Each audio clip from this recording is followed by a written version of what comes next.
Hello! Welcome back to our channel. I'm Nikki. And I'm Rachel, and we're the Stitch Sisters. We are back with one final offering for the Cozy Cardi Challenge. We have so loved the challenge this year, and there have been so many amazing entries. Yes. And we feel like we've tried to give you a good range of all the different options out there. So there have been discount codes running the whole time for shop bought patterns. And we've told you about lots of fabrics that are in stock and things like that you can make your cardis from. Obviously, we've done our patternless cardi as well, where you can make one just from rectangles, so go and click on the link if you want to see how to do that.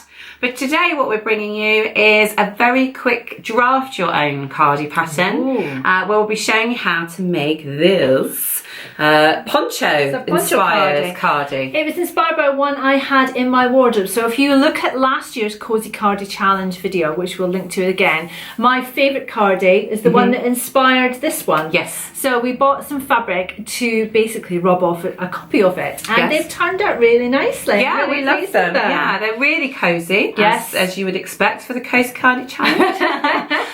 But also, it doesn't involve you having to download a pattern again. You can just grab a piece of paper and a pencil, and with a few measurements you can draft your own. It is a one size, it is an oversized blanket poncho style cardi, so it doesn't matter what size you are. It's just a case of whether it's big, oversized, and it can wrap around you twice like this one can, or whether you can have it slightly slimmer fit on you, depending on your build. This also fits in with our autumn plans. If you remember our 3-part video where we looked at autumn plans, one of our options was blanket ponchos, and we haven't got around to making those, but I feel like these are ticking that box. Yes. And I'm not sure now I've got this, I'm actually going to need a blanket poncho. No. So I think this is going to tick that. So before we get into showing you exactly what it is that you need to do, as usual, if you're new to our channel, make sure that you click on the subscribe button below. Our videos are all about sewing, DIY, fashion and style. So if that's the sort of thing that you like watching, then we are the gals for you. Woohoo! The fabrics we got were from Textile Centre. Yes. And they do a great range of ex-high street fabrics,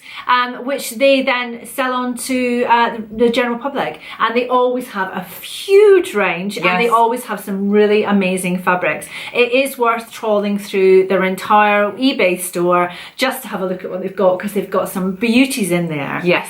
So Nikki's fabric was $5.99 a metre, and this is a sequin boucle, which is very lovely. So can you see the little shimmers on it? It's really nice, but it's really soft. It's soft on the inside, so it's just a normal boucle on the inside. There's no no sequins on the inside. And the only thing I added was a cuff to the end of mine, just to make the sleeve slightly longer for me, because I'm and mine is actually a knit fabric, so I'd go one step further to say that it's not even a sweat in it, it's actually knitted. So it's got this kind of hexagon sort of design on the back, but it's an open weave knit, and it's one of those that the second you cut it will just fall apart, so you have to handle it quite carefully. But I loved the colours in it. You can't get more autumnal than these colours, and it was $8.99 a metre. Can you use it the other way around? You could do, yeah. I just chose this side. So you could have the hexagons on the outside if you wanted, which I think is a really nice design as well. I just knew that the little loops would get caught, so I thought that it'd be better off. Better hide them inside. Yes, exactly. But it looks so comfy. Yes. And a fabric like that, which falls apart when you cut it, it's best to do something which is minimal sewing, minimal handling. So this has basically got two seams and then hemming. And then hemming. Yeah, so you can, if you're doing it on an overlocker, it's dealing with everything and everything's nice and tidy. So it's the perfect fabric for this pattern. It is, really, yes. isn't it? So before we actually show you how to draft your own, let me just very quickly explain the pattern. You're drafting one pattern piece, and you're going to be using it for both the front and the back. It has 2 simple pieces. You cut 2 fronts, you cut 1 back on the fold, and then, as we said, you've got shoulder seams, you've got side seams, and then hemming, and that is it. So without further ado, here is how you draft your own. So to start, you need to cut a piece of paper that is 45 centimetres or 18 inches wide and 1 metre long. If you don't have paper that is the same dimensions as that, then you can just draw a grid that is 45 centimetres by 100 centimetres. And then the first thing that we're going to do is on this top edge here, we're going to make a mark that is 5/8 of an inch in, just like that. and we're going to label that A. Then, over on the other side of the paper, we're going to make a mark that is 10 inches from the top, and we're going to mark that B. So this is 5/8 or 1.5 centimetres and 10 inches or 25 centimetres, depending on what you're working in. This ruler isn't quite long enough to join the two, so I'm going to grab a metre rule and just draw a line to connect those 2 points, and that is going to become the shoulder seam. From there, we're going to go back to B, and we're going to measure 20 centimetres or 8 inches below that, and we're going to mark that C, and this is going to be the opening for our armhole. And then what we need to do is make a little 2-inch box. So 5 centimetres or 2 inches. So we're just going to make a point here and a point here like this. And this one is going to become D. And then what we want to do is just to create a curve to connect those two. And you can grab a dressmaker's rule or something if you want to, or you can just freestyle a little curve. Next, we're going to measure up from the bottom, and this time we are going to measure 6 inches up and 2 inches over. So that is 5 centimetres, and that is 15 centimetres. And then you're going to mark that as E, and we're going to draw a line to connect D and E. Finally, we're going to measure 1.5 centimetres or 5/8 of an inch in at the bottom here. We're going to make that F, and then we're going to connect E and F, and this becomes the asymmetrical front hem. So this now is the front of the cardigan complete. So we just need to make a few adjustments for the back. So we're going to use the same pattern piece to cut the back and the front. So to make the back, you're going to need an extension piece.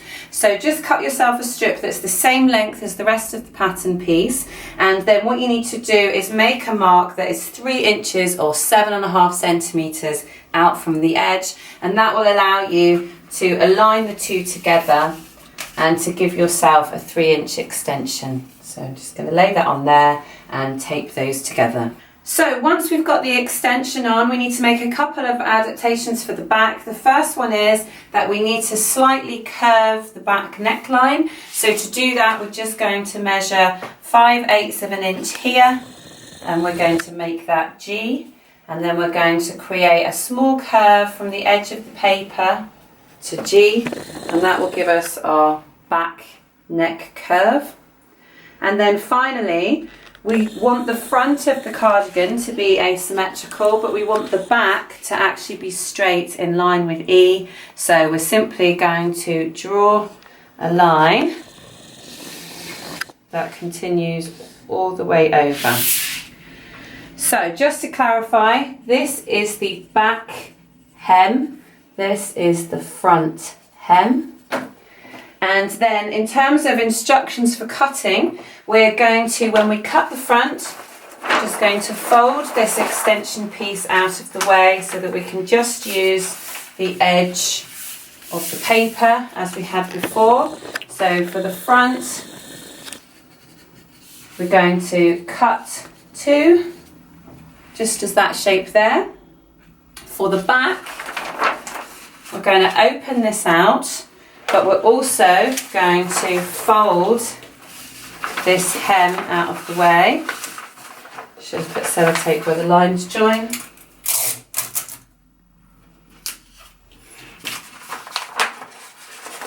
Just fold that along there for the back hem. And this is now the shape we need for the back piece. And for this one, this becomes the fold. And for the back, we are going to cut 1 on the fold. So one of the back in this shape and two at the front for this shape. So that's it. We hope you enjoyed learning how to draft your own very simple cardi. If you can't find the time and energy for that one, then really it's just not going to happen. It's definitely a no-brainer. If you've got any questions, then make sure you do just leave us a comment below and we'll do our best to help you out. But if you do decide to make one, we would love to see your versions. So you can use hashtag #StitchSistersCardi, and you can also, of course, use hashtag cosycardichallenge to be entered in for a chance to win all of those lovely prizes. And there's 2 weeks left on the challenge now, so you've still got time. There's plenty of time. That's at least a couple of weekends. So get making your own, and make sure you tag us and Amanda, and then we can see all your lovely makes. We'll see you next time. Bye.